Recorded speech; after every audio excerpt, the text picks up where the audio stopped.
Hello, hello, Teach Better family. I am back with two amazing speakers that will be featured this year at the Teach Better 22 conference just in a few short weeks. My name is Katie Miglin, and I have the pleasure of welcoming Marcy and Debbie, who are going to be speakers at our conference. And I can't wait to talk about their sessions, who they are. They are local Ohio people, so maybe we'll even get to talk a little bit about Akron and where the venue is at. So all you need to do is drop in the comments, where are you at and what are you excited about for the conference? And we'll be back in about 30 seconds. So right now, I want to know if you're ready to teach better. That's the whole mission of this weekend. Just being here ready to learn and grow and come together like this is awesome. What are those small changes that can make you better tomorrow than you were today? All the amazing speakers we have here, wow. So we have a ton of people here who are published authors, who are writing about education. Let's get out there and teach better. All right, well, welcome back. My name is Katie Miglin, and I am with the Teach Better team, and I today have the pleasure of getting to talk to Marcy and Debbie, who are two of our speakers for the Teach Better conference just next month. If you have not had a chance to check out our website at teachbetterconference.com, I strongly encourage you to head over there because we've got all kinds of fun information as well as a epic schedule and phenomenal speakers who will be highlighted throughout the weekend. So today I get to talk to two of those speakers, and they are Marcy and Debbie, who, surprise, we were able to highlight both of them today. Marcy, Debbie, welcome. How are you guys? Oh, thank you so much, Katie. I think we're doing great. Good. Yeah, we are so excited about the conference. Being here we're right from Akron. Yep. We've taught in Akron for over 30 years. Oh. This conference is going to be at the Hall of Fame, the Science Hall of Fame, which is really cool. It's a beautiful building. So we're talking it up, trying to get some Akron teachers. Hopefully a lot are coming. Good. Yes. So if people haven't had a chance to connect with you, I know you guys said you're in the Akron area, but can you guys tell us a little bit about yourselves? Kind of, you said you're in Akron, but specifically, what do you do in education? And more importantly, how do you guys know each other? Good story. So we met about 30 years ago when we both were interviewing for the same position, which was a severe behavior handicap position, a middle school level. Okay. And surprise, surprise, we were both hired along with 7 other. So the year before, everybody quit. Should have been a hint that things were going to be a little rocky. It had 3 lockup rooms, and it was pretty intense. And so we ended up combining our classrooms, and that's when the whole thing. And so we were co-teachers for 25 years and then became instructional coaches. Okay. What was the fun thing, Katie, is that so we came together. We're both special ed teachers, both with severe behavior disorder backgrounds in LD and elementary education. So we ended up in these classrooms, and with our different personalities, Debbie came from being a cheerleader in high school, and I was sort of a hippie kind of person into meditation and such. And we got the most challenging kids, conduct disorder at that time, school phobic, all that different kinds of challenging behavior, and at middle school level. So we really had to pull out some of our best tricks. Yes, I bet. When we, prior to that, I had worked in a boys' reformatory, and Marcy had been in a psych ward. No, I think as a patient, but no. And so we had extensive just pulling us into, it's more than just delivering content. Mm-hmm. It's the relationships, it's the knowing about, back then they didn't call them ACEs, but the ACEs, it's about the emotional aspect and having their, it's really about their brain and how emotions impact that. Mm-hmm. And so that couldn't have been highlighted more than the jobs that we got. And so we knew, because we had those unique starts, we knew that we couldn't teach until we got them emotionally stable and safe and engaged. So I guess the one thing that we like to say is why? Why did we do what we did? And what it is that we did is called our Brain Zones framework. And Debbie's going to be talking about part of it, and I'm going to be talking about part of it in my session. So why did we do it? Well, one of the reasons why is because we had kids in middle school who came into the classroom who felt like failures. They were told they were failures. They didn't see any future. And this is the kind of mindset that started us off on this great journey of coming up with this idea or framework of brain zones. And after we left SBH, the district had a federal grant and asked us to run an alternative program. So we had kids who were not special ed, who had no IEP, but they had pretty much all Fs. And of course, we started in one of the worst schools. So, these were kids who had all Fs, high suspension rates.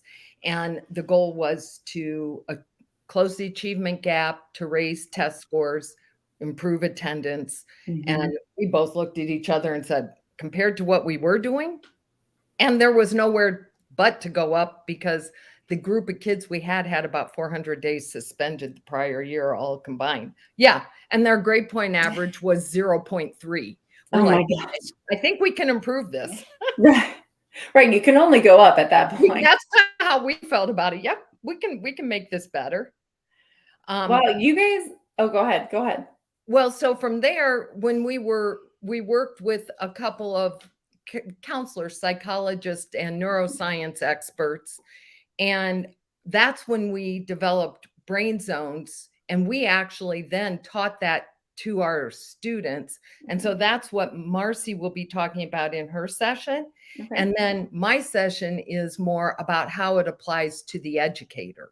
Oh, okay. And what they can do to activate different areas of the brain. So brain zones is still the underlying foundation, but mine's more about the educators, and Marcy's is more about understanding the emotional brain and brain zones. Okay, very cool. So I just kind of want to, I guess, recap. So you guys started, was this like the first path for your career? Was you both applied for this position, or had you been doing something previously to the initial co-teaching? Yes, and Debbie said we were working independently for a couple of years after graduating from from college, and then we went together and started working for Akron Public Schools for over 20 years, doing that part as team teachers. Okay. So nobody had really done that before, and it worked so well that they let us continue and start that alternative program. Okay, so when you first graduated, was this kind of imagine the path? Was that your plan? Say that again. Sorry, I'm having. You're going in and out. We can't hear you or see you. Okay. So far, so good. Better. Okay, well, let's try this, I guess. Did you plan on going this route when you first graduated? Was this kind of what you'd hoped to be able to do? No. Well, yes. I mean, we graduated. Well, I don't know about Debbie, but we graduated with that degree with, severe. And I thought, I'm out there ready to help kids, and I feel for them. And, some of the stuff they went through, I went through. So this was sort of the direction, but I'll tell you what I didn't expect. I didn't expect the mindset, and I didn't expect the physical part of it that we had to do. We were taught how to restrain kids at that time. And so when a kid lost control, and remember, this is the most severe at that time, that we had to do restraints. And what started the whole brain zone idea, and we'll talk a little bit about that is while we were restraining, Debbie and I were restraining a pretty large middle school student boy. And we started using relaxation, meaning, relax your shoulders, relax your arms, and so on. He started to relax. And what we found was that a lot of kids in poverty come to us with their brain really closed down. And we all have all those sections, but we have to teach them how to use that upper cerebral cortex of relaxation. And that's what we're going to talk about in my session. And then Debbie's session will be, as she said, applying it. Wow. Oh, go ahead. I had never heard of severe behavior handicapped in college. And so, getting the job at the reformatory was back then, teachers, it was hard to get a job. Many people didn't get jobs. So when I got this job, one of the things, it was just so different than standard and public education because we were required to participate in group counseling. We were required to participate in their family counseling. We were, and so we got a whole different perspective of a kid. And so when I first started, my goal was keep them in their seats and keep them busy because I was afraid, Right. And through Brain Zones, what I learned that there couldn't be anything worse as far as learning is concerned. I may have been safe, but the kids weren't learning anything. And so when we ended up together, as Marcy started to say, our different personalities really ended up making a difference because I could get kids going and having fun and excited. And then Marcy could kind of do, okay, let's take a deep breath. And so that's awesome. That's when we started meeting with neuroscience, because that's when we were going, oh my God, this is amazing that we've got these middle school kids who are doing planks and running in place and pretending they're boxing. And then we do this deep breath and they could actually calm their pulse down. They could. So that's kind of how the whole thing, it was an accidental happening, but our beginning changed the trajectory of our careers because we both had that unique experience of understanding how emotions played into a student's performance in the classroom. So, Debbie, we're at the end of both of our sessions, we'll be playing a video of our students 15 years later. We just met up with them a couple years ago, and now they're young adults and they're in businesses and they're in school and they're doing really wonderful. So people will be able to hear from our students that we had back in middle school, how they're doing today and why. So they're now in their late 20s, early 30s, most of the ones. And we found them on Facebook. We haven't talked to them since we had them. And it was interesting because one of the questions during the interview that we asked all of them, tell us anything that you remember or any of the strategies you still use today. And every single one of them, when I get mad, I go to the back, I go do this, I go here. I dim the lights, I take a deep breath and I blow it out and I do it again. And, and then I go back and my mind's in the right place and I can talk to them. Wow. When you see the video, you'll go, oh my God. You can hear us in the video. We're just blown away because we're sort of in tears. But let us tell you a little bit about our session, about what Brain Zones is. Okay. It's a framework and it involves everything, putting everything together. Okay. I will be speaking about a process of recognizing, understanding, and controlling. Okay.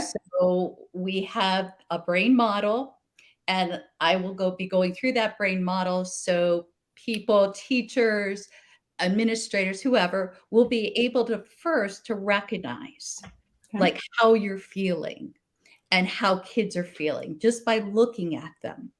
Then the second part is understanding. And the only way we can understand is if a kid tells us. So we have to have that relationship. So we talk about that. And then, of course, the hardest part is being able to control it. So I will be talking about that. And then we have strategies that go with all of those, what we call zones. Okay. 5 zones, and they're blue, they're green, they're yellow, they're orange, and red. So that's what I will be talking about. And what to expect in my room, you will be seeing, you will have the feeling, physical feeling, we'll have lights, we'll have music, and it is a hands-on session. Love that. Very cool. So the only thing I would add with Marcy's is all those 5 zones are tied to emotions and neuroscience. Okay. So it's also tied to cognition Mhm. and how the brain functions. And the understand piece is once you recognize an emotion, you then understand how that impacts the brain and thinking and processing. So then what, again, we kind of discovered accidentally was that when you use and activate different areas of the brain, it draws attention. So every time you shift the brain, like, so if you use strategies that activate different areas of the brain strategically, you will be able to sustain student attention. So for example, if kids come in and, this is, let's say, the typical classroom. Kids come in, they're chattery, and they're, right here. And then the teacher gets everyone quiet, and they kind of come up into what we call the yellow zone. And they may lecture, and depending on how long, and maybe ask a couple questions. So you may get, a little blip on the screen. But with our process, the way it works is you kind of evaluate where they are. If they're real hyper, you might do a blue strategy to bring them up here, get them real relaxed.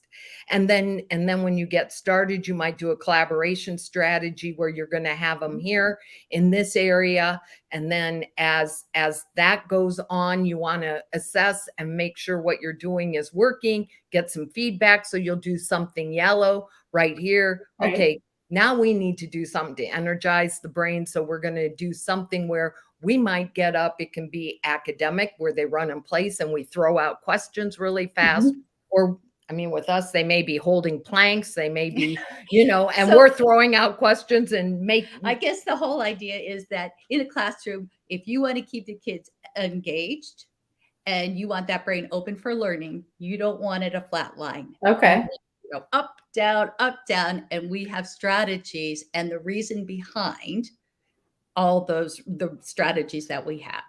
And so what you want to do is actually group strategies based on that. So when you strategically group strategies, so you can use we have an app, it's called Brain Zones. So you can use the Brain Zones app, and if you know Brain Zones, right now we don't have what we're calling it neuropacing. Okay. So right now we don't have the app doesn't have that capability to help teachers plan in that way, but we have hundreds of strategies that are free. The app is free to download, free to use. Awesome. And it's still in the beta phase, but the whole idea is to give them strategies that will activate all these different parts of the brain. And the social emotional piece is easily integrated because of this. You're just naturally integrating that. Wow. I mean, I don't even know where to go from here. There's so much good information you guys shared between just how kind of your journey into this all started and how you two connected. I feel like it was fate for you guys to be, those teachers together to help those students, because look at where you're at now, providing this support for educators and students all over. Right. First off, thank you for all that you do, but also thank you for sharing your insight and being able to kind of continue to encourage teachers, because I think there is so much unknown with those, different zones and how to regulate and how to continue to get students to be engaged. And so I'm really looking forward to seeing kind of what comes out of your session, teachers downloading that app and being able to apply it to their classrooms. I know emotional, stability in the classroom is sometimes a really tricky thing because it's so unknown to so many people. It's so hard to tackle that. As you said, it isn't necessarily something we learn in school, right? We don't necessarily learn that in our education background. So I'm really excited to kind of see both sides, to see how you can, as an educator, help students, but then also what's going on in the student's brain. I think both of your sessions are going to be fire, as Ray would say. And so thank you so much for sharing that. Thank you so much for sharing kind of just a little bit about yourselves. As we were talking before, we are, excited about the networking events that are happening on Thursday, Friday, and Saturday. We can't wait because it's always so much fun to be with a group of people who share your passion. Yes. It just so much energy, but so much knowledge because, you start putting all those things together and listening to, we're very excited about that. Good. So if you have not locked in your tickets to the Teach Better Conference, please make sure to head to teachbetterconference.com. It's going to be several days of great conversation, good collaboration, and like you guys said, lots of fun along the way. So if you had to pick one small thing that you are so excited about, not something you've already mentioned, but something that you are like, wakes you up at night, like, night before Christmas excited, what would each of you say? Marcy, why don't you go first? I will. I am so excited. I take Jeff Gargas's course, and I cannot wait to meet all of my classmates in person.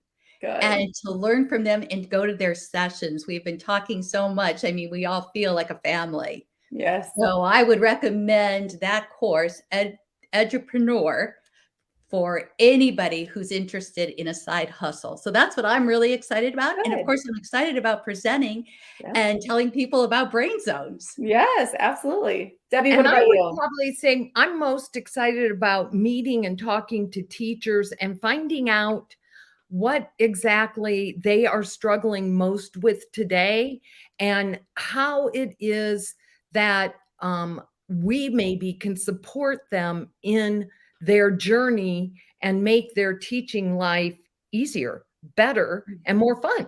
Yes. 100 yeses. I agree.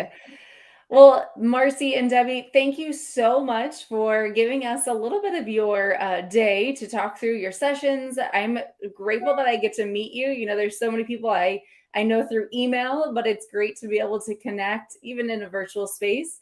And we'll get to be in person in a few short weeks, which is so exciting. So thank you, Marcy and Debbie, and thank you, everybody, for joining us in the chat.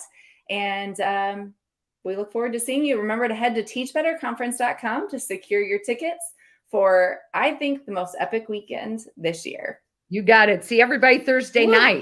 That's right. Thank you, guys. Okay. Bye.